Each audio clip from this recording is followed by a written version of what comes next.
क्या आपने कभी सोचा कि कोई चीज़ अगर बहुत सस्ती लग रही है, तो क्या वो सच में सस्ती है या फिर उसकी कीमत आप आज नहीं, अपनी आदतों से कल चुकाने वाले हैं?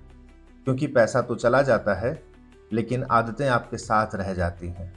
डिजिटल मार्केटिंग भी कुछ इसी पैटर्न पर काम करती है।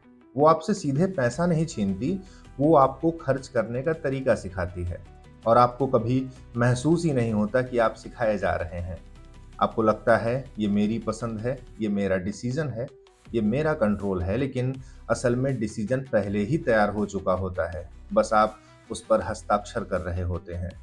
डिजिटल मार्केटिंग आपको खरीदने के लिए मजबूर नहीं करती, वो आपको खरीदने में कंफर्टेबल बना देती है। और जिस दिन खर्च करना आसान लगने लगे, उस दिन सोचना महंगा पड़ जाता है। नमस्कार, मैं हूं शिवम तिवारी और आप देख रहे हैं मेरा यूट्यूब चैनल। आज हम बात करेंगे डिजिटल मार्केटिंग के उस सच की जो एड्स में नहीं दिखते, डिस्काउंट में नहीं लिखे होते और जिसे समझ लेने के बाद आप दोबारा वैसा नहीं खरीदेंगे जैसे पहले खरीदते थे। डिजिटल मार्केटिंग एक एड पर काम नहीं करती, वो पूरे दिमाग पर काम करती है। उसका असली काम है डिमांड को कंट्रोल करना। क्लासिकल इकोनॉमिक्स ये मानती थी कि कस्टमर रेशनल होता है, यानी वो अपनी ज़रूरतों को पहचानता है, फिर प्रोडक्ट चुनता है। लेकिन मॉडर्न डिजिटल मार्केटिंग एक अलग सच मानती है कि कस्टमर रेशनल नहीं, प्रेडिक्टेबल होता है और जो प्रेडिक्टेबल हो उसे कंडीशन किया जा सकता है। इसलिए ऑफर, सेल, अर्जेंसी मार्केटिंग के हथियार नहीं हैं, ये बिहेवियर शेपिंग टूल्स होते हैं। ये टूल्स आपको बाई नहीं करवाते, ये आपको प्रोडक्ट और सर्विस खरीदने के लिए तैयार करते हैं। मार्केटिंग आपसे ये नहीं पूछती कि आप क्या चाहते हो, वो पहले से तय करके रखती है कि आप क्या चाहोगे और कब चाहोगे। आइए सबसे पहले ये समझते हैं कि आपकी आदत कैसे बनाई जाती है। डिजिटल मार्केटिंग रैंडम तरीके से काम नहीं करती। वो एक टेस्टेड साइकोलॉजिकल प्रोसेस फॉलो करती है जिसका मकसद सिर्फ एक बार की सेल नहीं बल्कि आपका रिपीटेड बिहेवियर बनाना होता है। सबसे पहले आपके अंदर क्यूरियोसिटी पैदा की जाती है। कुछ पूरा नहीं दिखाया जाता, कुछ ऐसा छोड़ दिया जाता है जिससे आपका दिमाग उसे पूरा करना चाहता है। फिर उस पर एक अर्जेंसी जोड़ दी जाती है, जैसे limited time, only today, few piece left, etcetera.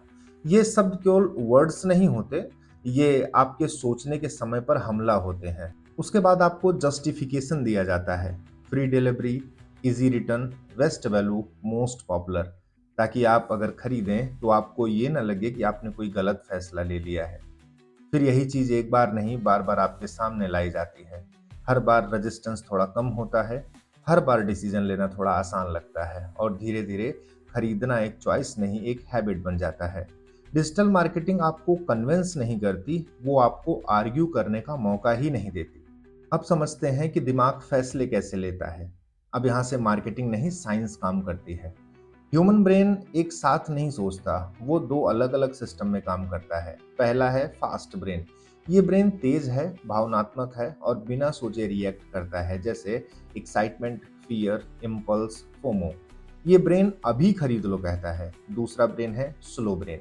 ये सिस्टम धीमा है, लॉजिकल है और कैलकुलेशन करता है। Budget, need versus want, long term impact, etcetera. यही ब्रेन रुकने और सोचने के लिए कहता है।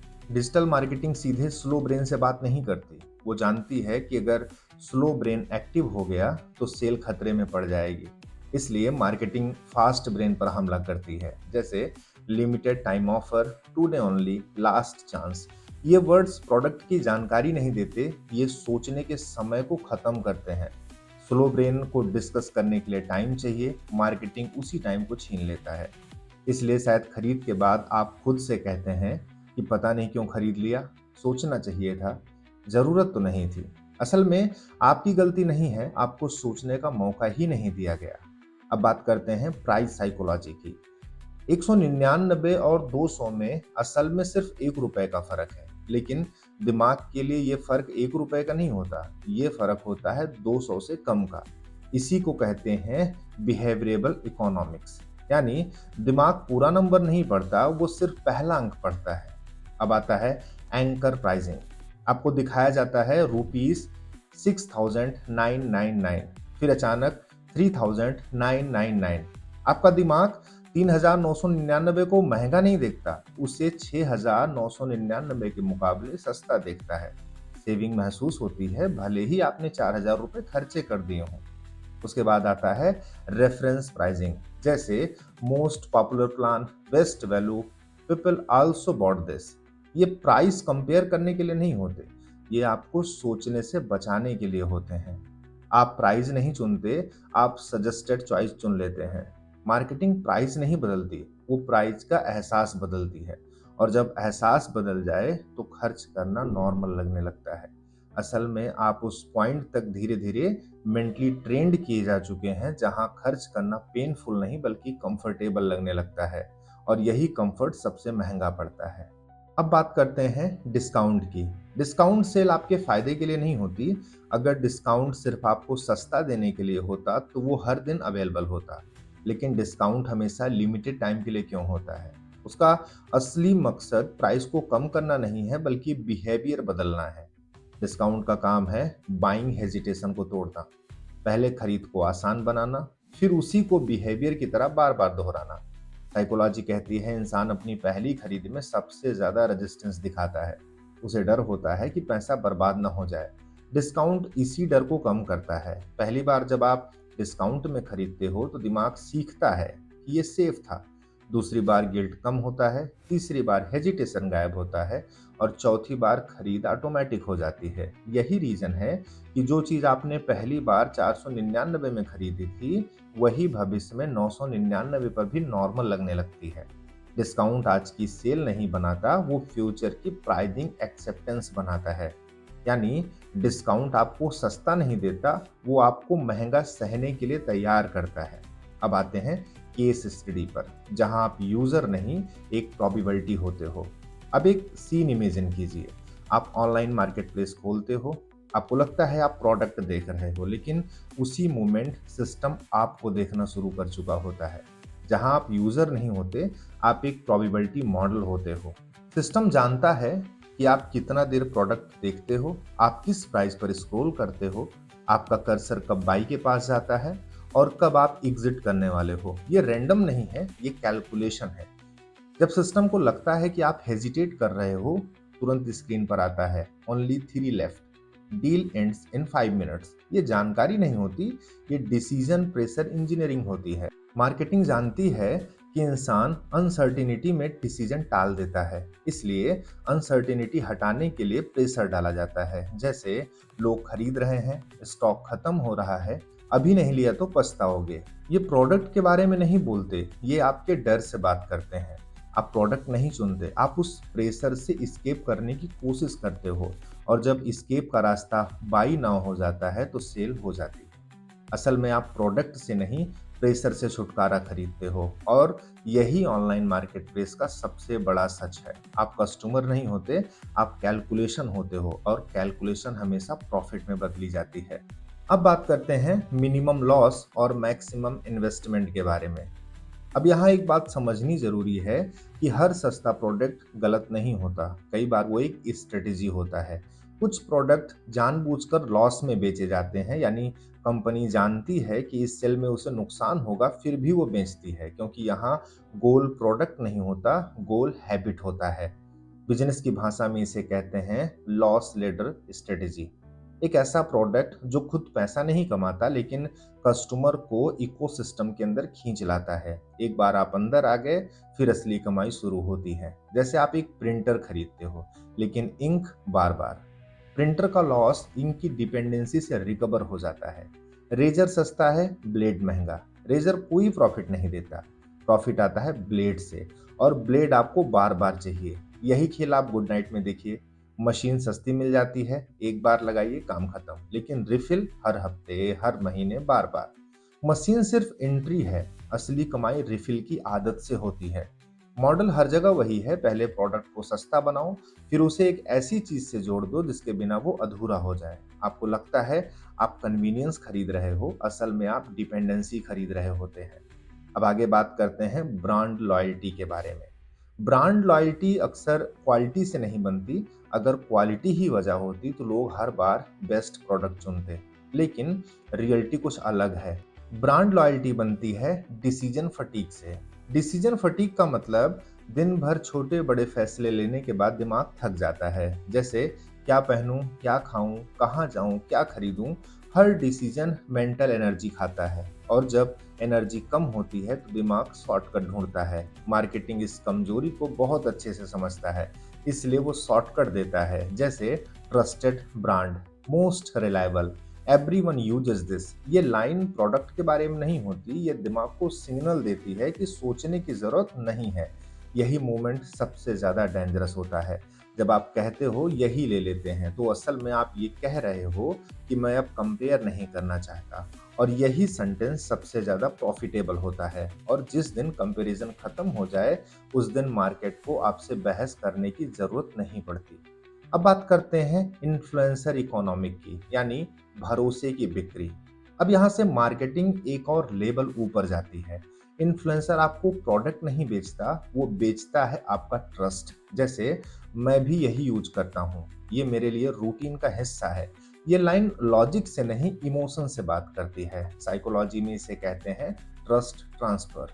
और आप इन्फ्लुएंसर पर भरोसा कर लेते हो और वही भरोसा प्रोडक्ट पर शिफ्ट हो जाता है।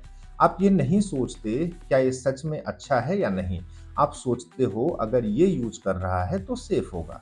इन्फ्लुएंसर ना एक्सपर्ट होता है ना स्ट्रेंजर, वो बीच का जोन होता है। Relatable authority.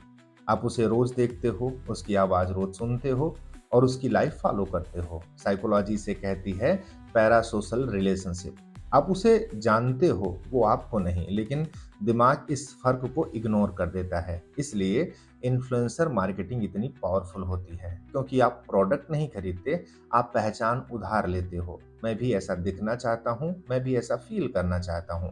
प्रोडक्ट सिर्फ एक माध्यम होता है। आगे बात करते हैं सब्सक्रिप्शन मॉडल की, यानी छोटी रकम बड़ी कैद। 99 रुपए पर महीना, 199 रुपए पर महीना, 299 रुपए पर महीना। रकम इतनी छोटी होती है कि दिमाग उसे खर्च मानता ही नहीं, लेकिन यहीं से असली खेल शुरू होता है। सब्सक्रिप्शन का असली गोल आपसे पैसा लेना नहीं है, पेमेंट को इनविजिबल बनाना है।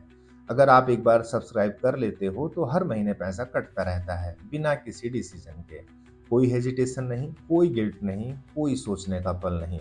साइकोलॉजी कहती है जब खर्च का दर्द नहीं दिखाई देता तो खर्चा कंट्रोल से बाहर चला जाता है। सब्सक्रिप्शन हर महीने आपसे नहीं पूछता कि आप क्या देना चाहते हो, वो मान लेता है कि आप दे ही रहे हो।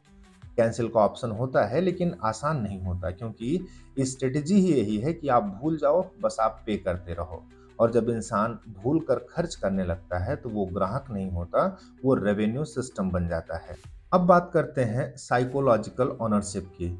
Wish list, purchase history, saved items, personal recommendations.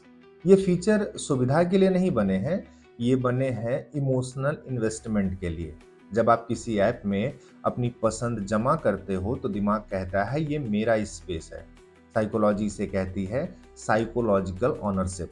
आप लीगली कुछ ओन नहीं करते, लेकिन इमोशनली आप खुद को जुड़ा हुआ महसूस करते हो। जितना ज़्यादा डेटा, जितना ज़्यादा हिस्ट्री, उतना ज़्यादा अटैचमेंट।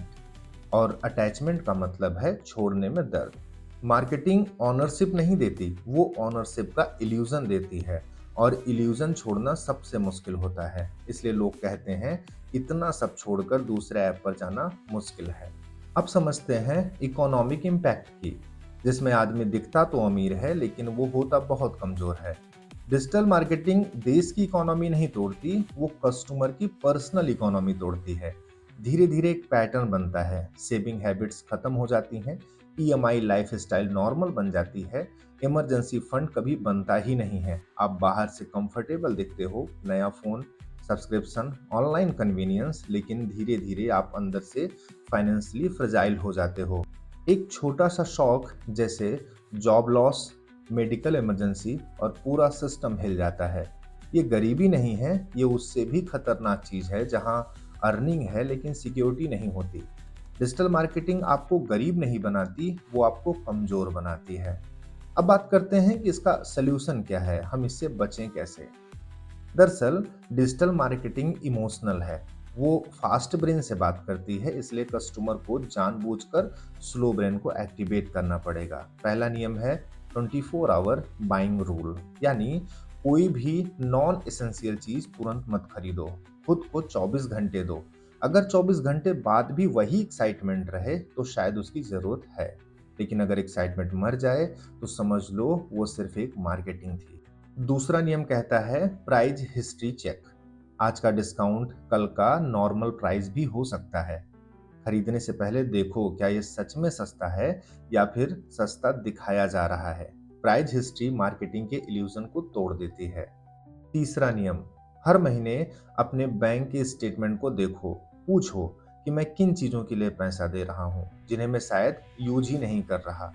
जो सब्सक्रिप्शन आपको वैल्यू नहीं देते वो आपको धीरे धीरे कमजोर बनाते हैं। चौथा नियम, ब्रांड डिटॉक्स। कभी कभी जानबूझकर ब्रांड बदलो। इसलिए नहीं कि नया बेहतर है, बल्कि इसलिए कि आप खुद को याद दिला सको कि आप सोच सकते हो, आप कंपेयर कर सकते हो, आप मजबूर नहीं हो। ब्रांड बदलना क्वालिटी का सवाल नहीं, कंट्रोल का सवाल है। और सबसे जरूरी सवाल, हर खरीद से पहले खुद से पूछो, अगर ये ऑफर ना हो तो क्या फिर भी मैं इसे खरीदूंगा? अगर जवाब नहीं आता है तो डिसीजन आपका नहीं था। अंत में बस इतना ही कहना चाहता हूँ, डिजिटल मार्केटिंग आपको लूटती नहीं है, वो आपको खर्च करना सिखा देती है। आप सोचते हो आप सुविधा खरीद रहे हो, लेकिन असल में आप किस्तों में अपनी आज़ादी दे रहे होते हैं।